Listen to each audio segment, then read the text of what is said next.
Olá, sou Márcio Bueno e sejam muito bem-vindos a mais um capítulo da websérie Visão Tecnohumanista. No capítulo anterior, você conheceu um pouco mais sobre a empresa convidada. Neste capítulo, vamos conversar com J.M. Benedetto, CDO da Leroy Merlin, e conhecer qual é o desafio de negócio que a empresa deseja que nós ajudemos a resolver.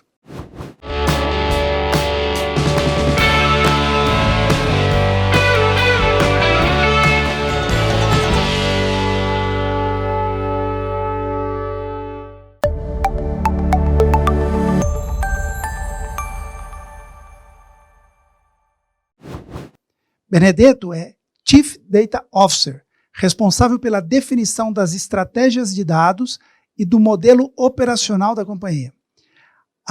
Atua para garantir a governança dos dados e o gerenciamento de riscos da segurança da informação e TI. Olá, Benedetto, é um prazer falar com você. Bom, é um prazer para mim também estar aqui com vocês. Eu queria agradecer em nome da Leroy Merlin o convite. Como o Flávio falou, a gente acredita que a nossa missão é melhorar a casa das pessoas para poder melhorar a vida delas, né? E a gente também acha que a Leroy é a casa das casas. Então é sempre bom abrir a porta da nossa casa para que os nossos clientes possam ver como funciona dentro de casa, né? Explica para a gente e para a nossa audiência exatamente o que faz um CDO. Realmente é nova a posição, principalmente com esse nível de importância, e ela no início, ela tinha um viés de garantir o acesso ao dado e o respeito às regras, né? Então era muito mais compliance do que qualquer outra coisa. Então ela estava ligada principalmente às indústrias financeiras e de saúde. Só que com o tempo, todo mundo acompanhou aí quando o Big Data passou a dominar a agenda corporativa, e depois do Big Data a gente aprendeu muito sobre Data Science, teve um renascimento de tudo que a gente chama de inteligência artificial. E aí o CDO, então, ele saiu dessa cadeira que era uma cadeira defensiva e ele foi para uma cadeira ofensiva. A gente fala muito da monetização do dado. Como as empresas podem usar esse dado, que várias delas, como os varejos, por exemplo, estão sentados em montanhas de dados acumuladas ano após ano, como a gente faz para usar esse dado para criar valor? Então, o valor ele tem duas possibilidades aí. Tem o valor que todo mundo fala de monetização, então é realmente criar produtos que usem o dado, vender o dado, né? Sob alguma forma. E tem outro que é como eu faço para melhorar as minhas operações ou para criar sinergias e superpoderes quase para a minha operação atual usando o dado. Então, isso que o CDO ele faz, né? Ele olha tanto a estratégia do dado em si, como eu consigo dado, que dado eu tenho que ter, qual o valor que esse dado tem, eu tenho que tratar o dado como se ele fosse um asset. E depois, como eu faço para ter maior retorno sobre ele. Então, quais são os projetos que eu preciso perseguir em termos de analytics, onde é que vale mais a pena investir com inteligência artificial, qual é o tipo de equipe que a gente tem que ter e quais tecnologias eu preciso colocar embaixo disso tudo. E, é claro, o CDO ele tem um desafio aí muito grande de transformação cultural, que a gente vai falar um pouquinho daqui a pouco, mas convencer a empresa a colocar o dado no centro da tomada de decisão. Perfeito. O seu cargo mostra a importância dos dados para as empresas atualmente.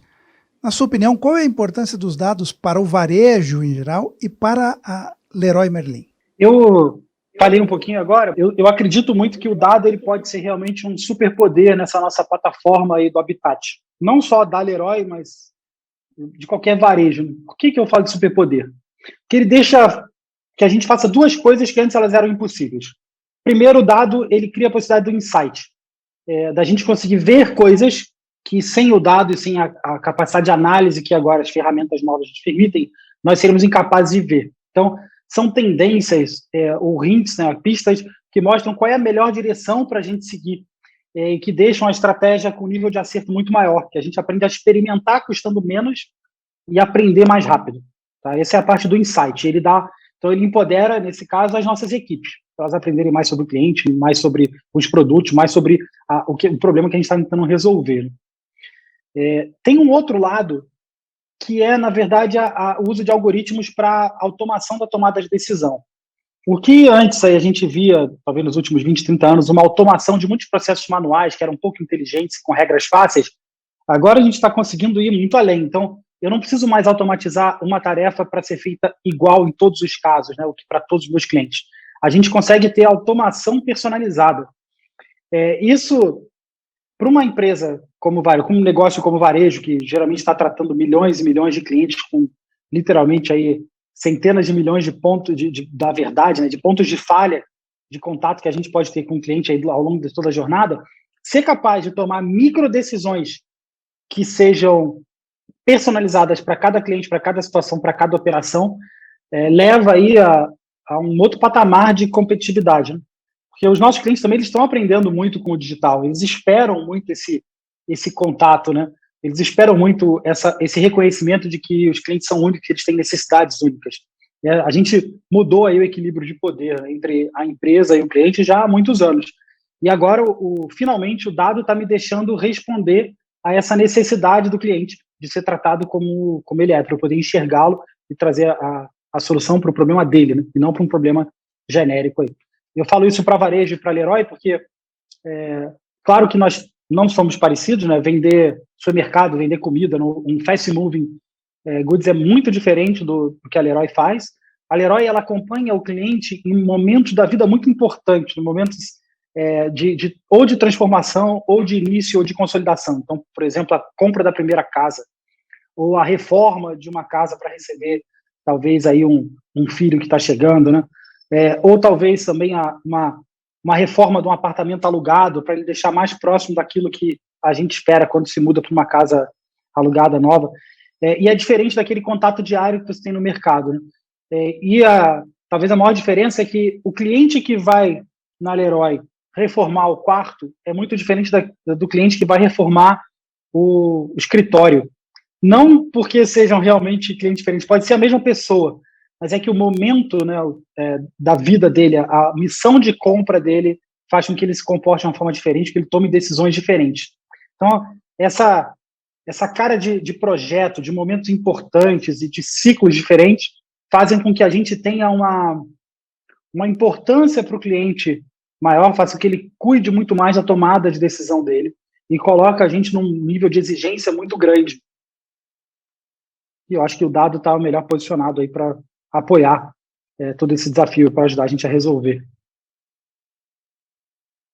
Essa importância que a Leroy tem atribuído ao dado, porque ela realmente existe, é uma preocupação local ou vocês têm uma iniciativa corporativa global em relação a isso?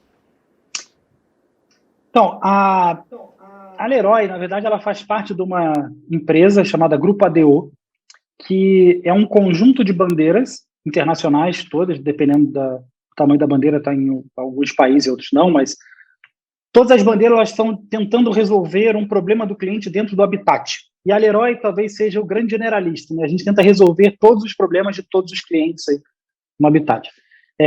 O ADO ele tem uma preocupação muito grande com dado, porque a dificuldade que a gente encontra hoje de personalização, essa exigência de atender o cliente como ele precisa ser atendido, ela não é uma exclusividade da Leroy Merlin. Como generalista, não é uma especialidade, uma especificidade do Brasil.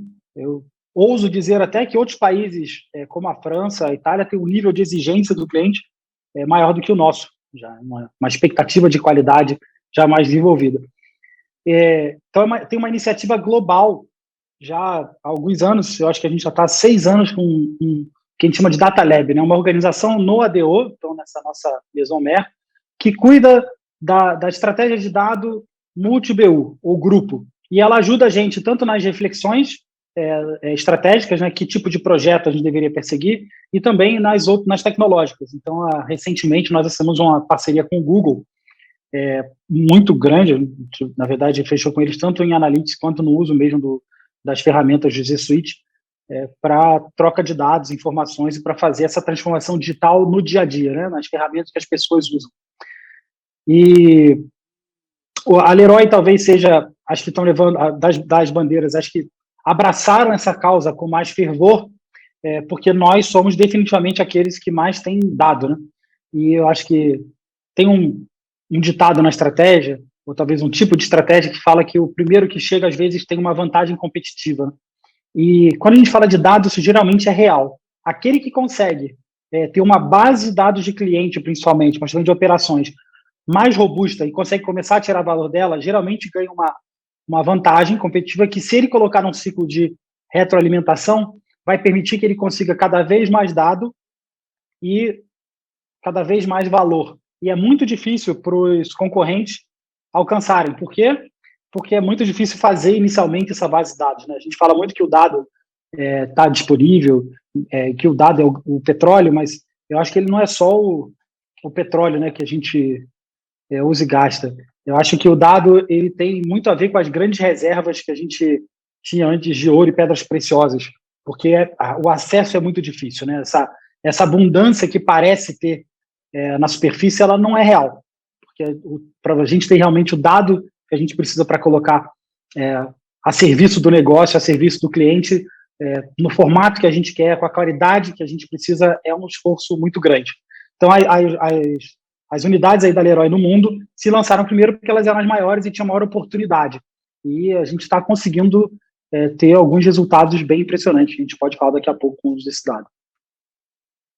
Ok, exatamente sobre isso eu queria falar, porque com 43 lojas físicas, o e-commerce, centenas de milhões de atendimentos, você gera uma quantidade brutal de dados diários. Mas esses dados precisam ser tratados, armazenados, securizados, organizados, cruzados, enfim, relacionados, para que possam ser explorados a favor do negócio, porque senão não faz sentido, né? Os funcionários, os 10 mil líderes que vocês comentaram, são conscientes da importância dos dados para a organização? Bom, a gente está entrando devagar agora no cerne da questão, né? Eu acho que consciência, ou awareness, né, é a primeira etapa aí do que a gente pode chamar de uma empresa data influenced.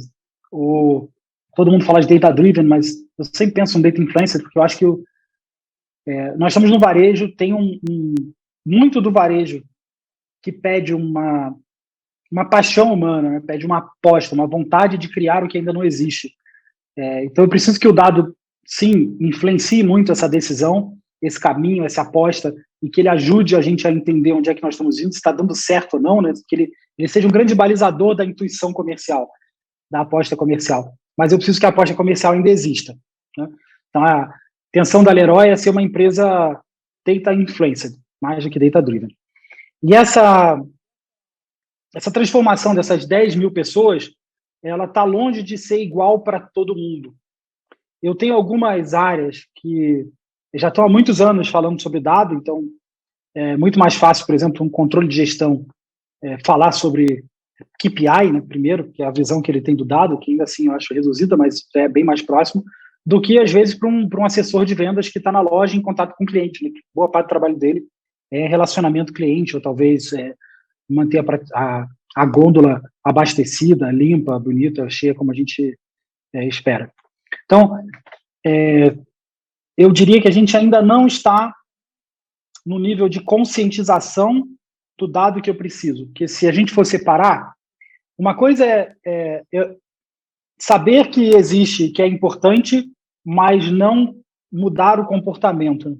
Então, talvez a gente esteja mais ou menos na mesma etapa que todos nós estávamos há uns 20 anos atrás, quando todo mundo falava, mais do que 20, né? Eu tô ficando velho, porque por 92 já tem aí um tempo, né? Tem pouco mais de 20 anos já, quase 30.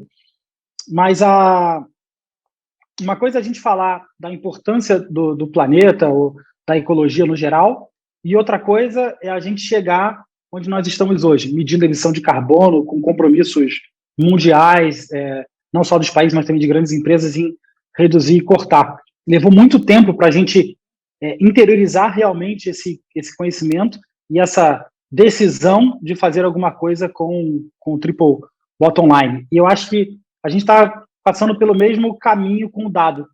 Tem algumas empresas que estão mais avançadas, tem outras que estão menos, e eu acho que a Leroy no Brasil está no início da caminhada. A gente sabe que é importante, mas a gente ainda não conseguiu colocar isso no DNA. Ainda não virou uma rotina, né? Mesmo para as pessoas que talvez já tenham mais facilidade. Perfeito. Até porque, assim, a jornada é longa, né? E como promover a educação de dados, mais de 10 mil líderes com perfis diferentes? Então, é isso que eu espero que vocês me respondam no final da websérie, mas eu vou dividir com vocês o que eu tinha pensado até então e como é que a gente estruturou a iniciativa que nós chamamos aí de Falando sobre Dados, tá? Com o Leroy. Eu vou começar do nível mais técnico para o menos, que eu acho que fica mais fácil dividir com vocês. Primeiro, a gente tem para fazer realmente o dado dar valor, eu tenho uma necessidade muito técnica, né, de criar a base de dados, de criar o algoritmo, de colocar ele à disposição, de garantir que ele não quebre. E tudo isso é uma lógica bem diferente para a TI do que fazer os sistemas que a gente fez até hoje. Tá? A ciência de dados, o machine learning, eles têm uma lógica técnica que não é igual à lógica dos aplicativos, dos ERPs mesmo. Tá? Uma lógica própria. Então, a primeira coisa que eu estou fazendo com essa minha equipe, que eu já tinha uma equipe lá instalada, né, é transformar a equipe de ontem na equipe do amanhã. O que isso quer dizer? Primeiro, eu estou mudando o equilíbrio entre equipes que cuidavam de fazer relatório para equipes que cuidam de fazer as bases de dados para que o negócio faça o relatório. Então, essa é a primeira coisa. Então, saindo de Data Visualization para Data Engineering. Isso é bem importante. Segundo, mesmo Data Engineering, eu tinha muitas pessoas na TI que faziam arquitetura de integração. Na verdade, a gente chama de arquitetura de integração, é quem cria lá os pipelines de dados, né? Quem faz os encanamentos para o dado sair de um sistema e para o outro. Só que a gente está migrando essas pessoas geralmente para engenharia de dados, porque são tecnologias diferentes, sistemas diferentes, uma preponderância enorme de cloud, né? De tudo na nuvem, nada mais on-premise, e lógicas que antes não existiam, como, por exemplo, o conceito de data lake. Tá? Virtualização de dados e tudo isso. Bom, a segunda grande transformação, então a criação, porque não é nem mais que transformação, é a criação das vagas de cientista de dados. Então antes a gente tinha o negócio entendendo do negócio e os técnicos entendendo do sistema. Só que agora eu preciso de alguém no meio que entenda da matemática, né? Como eu faço para transformar um monte de dado num insight ou num algoritmo que vai me dar uma resposta? Para depois entregar para a equipe técnica para colocar aquilo realmente dentro dos sistemas e poder usar embedado nos nossos produtos digitais no dia a dia. Esse ciência de dados é muito importante, é muito diferente do que a gente está acostumado a lidar. Né? Tanto de onde eles vêm, o que eles estudaram, a profundidade técnica que eles têm, acadêmica mesmo, muitas vezes, isso dentro de uma empresa pede um monte de mudança, que vem na esteira das mudanças que a empresa já sofreu, né? Para poder absorver a geração nova de desenvolvedores web ou desenvolvedores de aplicação, que também tem um perfil muito diferente do que a gente estava acostumado a ter numa empresa de varejo. Bom, então, estou nessa parte com a técnica. Só que não adianta nada eu ter a equipe que é capaz de fazer a solução tecnológica se eu não tenho ninguém pedindo a solução. Então, a segunda equipe que a gente está trabalhando são os nossos Product Owners e os nossos Digital Leaders. O que é Product Owner e Digital Leader? A gente tem equipes digitais que a gente chama de squads, que elas são mistas de negócio e TI. Né? Tem os desenvolvedores e tem a equipe de negócio que pede o que tem que ser feito naquele produto. E o PO, o Product Owner, é o cara que vai listar realmente aquilo que o produto vai fazer. Né? Ele vai listar as features, o que ele quer. E o Digital Leader é o que vai cuidar da saúde tecnológica do produto no tempo, para ele continuar aí com as melhores tecnologias, ter um nível de bug baixo, tudo que a gente conhece. Então, essa dupla é a dupla que lidera a squad. Eu preciso que eles parem de sonhar ou de imaginar as soluções dos problemas deles usando a lógica antiga, que é uma lógica baseada em processo só, né? Baseada naquilo que um ser humano consegue fazer, e comecem a sonhar as soluções deles baseadas no que a máquina consegue fazer. Eu preciso ter uma equipe de negócio para poder usar bem todo esse dado, todos esses insights que estão aparecendo. Então, essa equipe de negócio eu vou separar em 3, tá? Primeiro, eu tenho líderes de negócio que não cuidam de produto digital, que estão lá no dia a dia fazendo a empresa funcionar. Esses líderes, eles precisam colocar no dia a dia deles o dado na tomada de decisão. E além disso, eles precisam pedir dados quando eles estiverem discutindo com as equipes, porque esse talvez seja o melhor incentivo para a mudança cultural na base. Eu sei que a gente é muito suscetível aos incentivos financeiros, né, aos prêmios, às remunerações variáveis, aos prêmios, etc., mas tem outras coisas que são consideradas incentivos também, porque senão a gente não teria redes como Instagram e Facebook, que o incentivo é o número de likes que você tem, o quanto quão famoso talvez você seja na rede. E a atenção que um chefe dá para um tema na equipe, a atenção constante naquele tema, geralmente ela tem uma boa resposta da equipe, porque o chefe, o líder daquela equipe, né, ele está dando a direção, ele está colocando a missão daquelas pessoas dentro da estratégia da empresa. Então, quando a gente consegue convencer esses líderes a usarem, pelo menos, os dashboards que já existem, a entenderem o que são as outras lojas na empresa que estão funcionando bem ou melhor do que eles na situação atual, a saber como pedir, que dado pedir para a equipe quando estiver discutindo um problema operacional, como ruptura, por exemplo, tudo isso talvez seja um dos maiores blocos da transformação, para eles poderem usar o que as outras equipes estão produzindo, né, como sistemas com dado. Depois eu tenho os key users ou os business analysts, são aqueles que são os melhores técnicos de cada área. Em qualquer área, eu tenho alguém que é a referência técnica, né, que são as pessoas que todo mundo sempre para tirar dúvida quando está fazendo alguma análise, ou são as pessoas que criam as planilhas em Excel ou em Google Sheets que todo mundo usa, né? São aqueles que fazem automações. Hoje eu tenho um gargalo muito grande, porque tudo que precisa ser feito em ciência de dados chega na minha equipe técnica. Só que chegam coisas que são, na visão do técnico, muito simples. Só que eu ainda tenho uma equipe grande de negócio que está usando as ferramentas que eu mesmo usava 20 anos atrás, quando eu era estagiário, para solucionar problemas, né? Para analisar coisas. Basicamente o Excel, eventualmente um Access. A gente precisa conseguir libertar essas pessoas para eles irem também para a nova onda tecnológica, que hoje a gente está falando de Python, basicamente aí também o Google BigQuery, e outras soluções que tiram a limitação que eles tinham hoje, né? Porque essa equipe, elas já acabam tendo medo do volume de dados que o varejo consegue fazer. E as análises, elas acabam sendo sempre análises amostrais, né? Um pedacinho do dado. Com o volume de dados que a gente gera todo dia, qualquer análise que a gente faça dá petabyte. Então, como é que eu faço para pegar essa equipe de negócio que já tem uma vontade, uma vocação para tratar o dado e liberto elas para reduzir aí a fila de espera dos meus projetos de dados, né? Para deixar elas resolverem os casos mais simples. Bom, e no final, eu tenho a maior parte da população, que são os meus assessores de venda, frente de caixa, atendimento ao cliente, tudo que vocês podem imaginar, que não são técnicos, né? O que eu preciso deles? No curtíssimo prazo, o que a gente pensou é em tirar o medo deles. Como é que eu tiro o medo? Como é que eu faço com que eles não...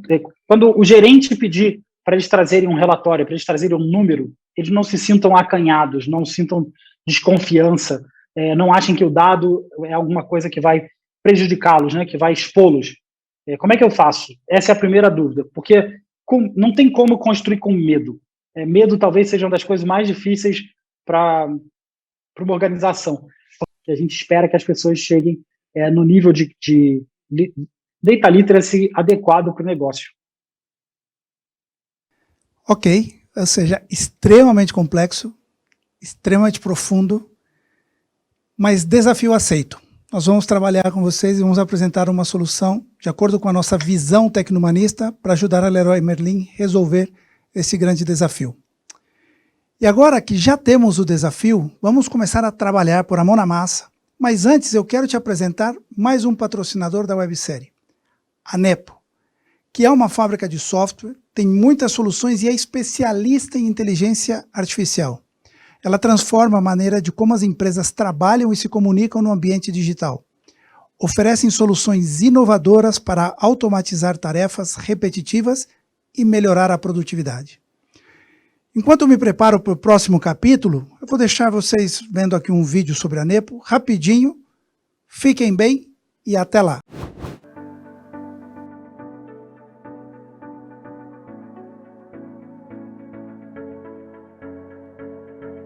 Nós somos a Nepo Soluções em Tecnologia. Estamos há mais de 10 anos construindo soluções de alta complexidade para grandes corporações. Consolidamos nosso espaço no Triângulo Mineiro, onde nos tornamos referência e agora levamos nosso estilo de trabalho até você. São mais de 845 mil horas trabalhadas em projetos envolvendo mais de 100 profissionais. Esses números só traduzem nosso compromisso, competência e resultados desde a nossa fundação. Nossos projetos são flexíveis para lidar com a imprevisibilidade e mudanças dos processos e mercados. Somos uma empresa especialista em tecnologia da informação e contamos com soluções de arquitetura de software, desenvolvimento de sistemas web e mobile, analytics e big data, IA. Nossas metodologias de desenvolvimento são as mais ágeis e atuais do mercado. Também seguimos os principais padrões de qualidade. Nossas propostas são pensadas e executadas para entregar valor com a mais alta excelência técnica.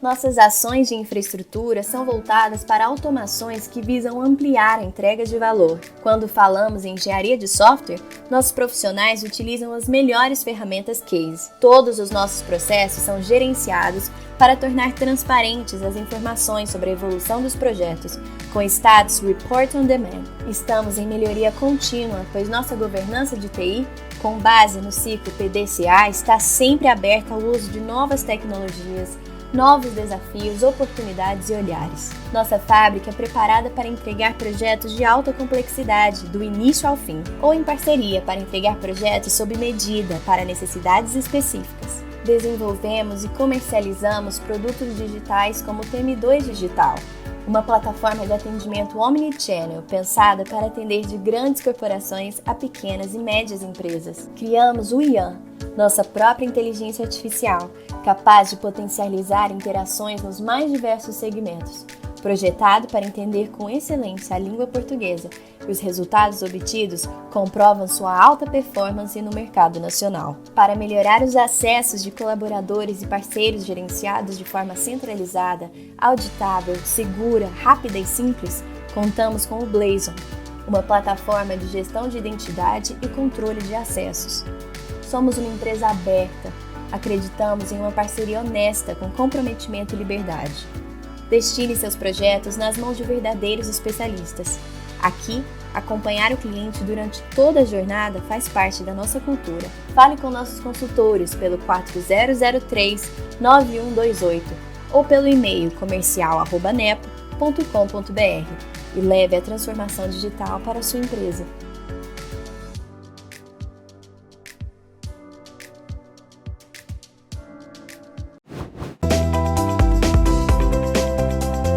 Nepo, transformamos ideias em soluções tecnológicas. Software mental, um novo cenário exige pensar diferente.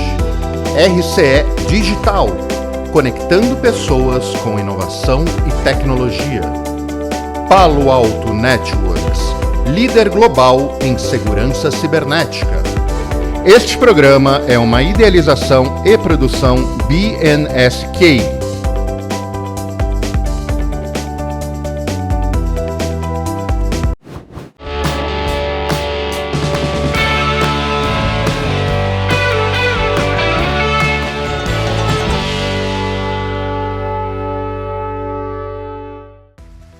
E aí, pessoal, vocês estão gostando do conteúdo, de toda essa jornada?